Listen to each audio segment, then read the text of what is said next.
алдыдагы парламенттик шайлоолорго Мекенчил партиясы эч кандай катышпайт экен, бирок биз деген 7 жылдан бери бири-бирибиз менен жакшы катташып, бир туугандай болуп калгандыктан сизден мындан ары биздин Мекенчил деп уюм катары калыптануубузга уруксат берүүңүздү суранабыз.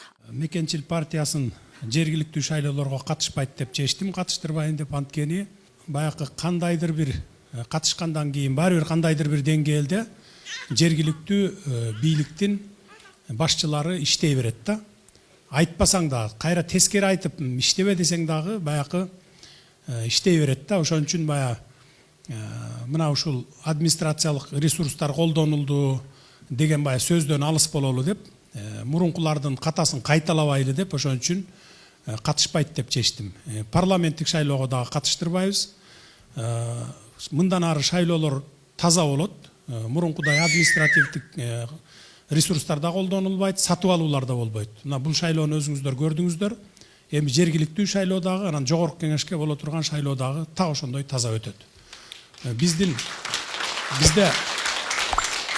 мамлекетте 3 жолу төңкөрүш болду. Үчөө тең ушу шайлоолордун кесепетинен келип чыккан. Ошондуктан бир тырмоочту кайра баса бергенден алыс бололу. Ошондуктан мен өлкөнүн президенти катары бардык шайлоолорго, бир гана ушул депутаттардын шайлоолору эмес, мына кечээ жанагындай бир катуу ызычуу болуп кетпеди, молдолордун шайлоосу келип атат мына апрелде.